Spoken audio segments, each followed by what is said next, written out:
पूछियो छौड़ी गोसाई हमरा पना।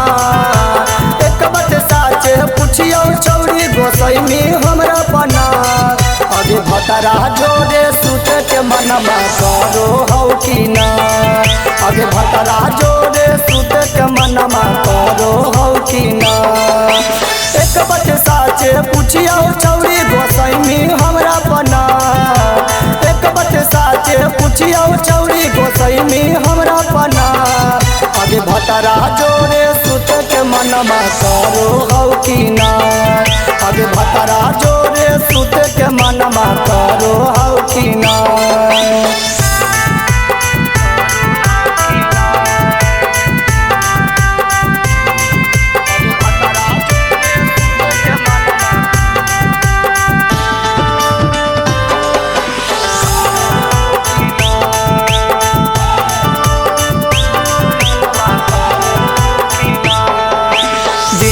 दिने चढ़ल जाहौ छौड़ी तोरा जवानी गे।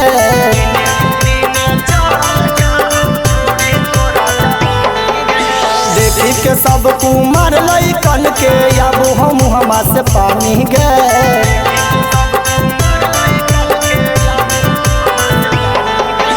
दिने पदिने चढ़ल जाहौ छौड़ी तोरा जवानी गे।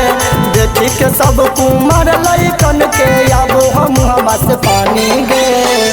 लइका के लाबे के मनमा करो हौ कि ना। लइका के लाबे के मनमा करो हौ कि ना। अगे भतरा जोरे सुते के मनमा करो हौ कि ना। अगे भतरा जोरे सुते के मनमा करो हौ कि ना।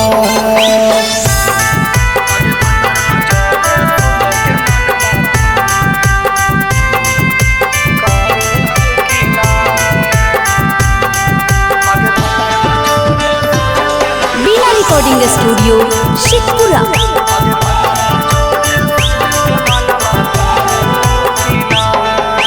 देखी के तोहर फिगर ऐसन फाटो हौ करे जवागे।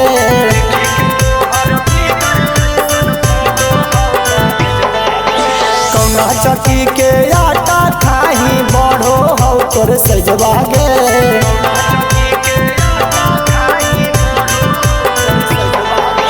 देखी के तोहर फिगर ऐसन फाटो हौ करे जवागे। कौना चकी के आटा खाही बढ़ो हौ तोर सजवागे। ले दे के मनमा करो हौ कि ना। ले दे के मनमा करो हौ कि ना। अगे भतरा जोरे सुते के मनमा करो हौ कि ना। अगे भतरा जोरे सुते के मनमा करो हौ कि ना।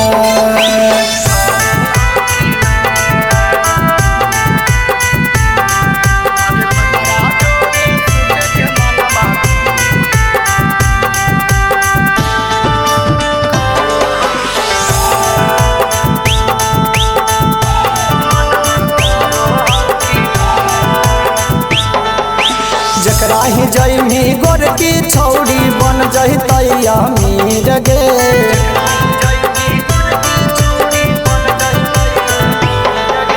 तोरे सूरतिया देख के जीतै बन जहितै तकदीर गे।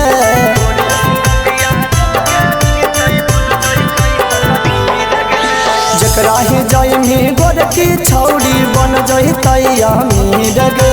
तोरे सूरतिया देख के जीतै बन जहितै तकदीर गे।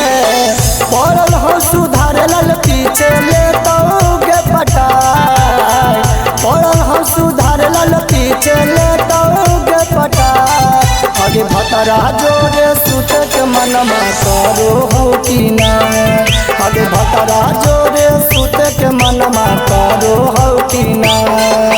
बिना रिकॉर्डिंग स्टूडियो शेखपुरा।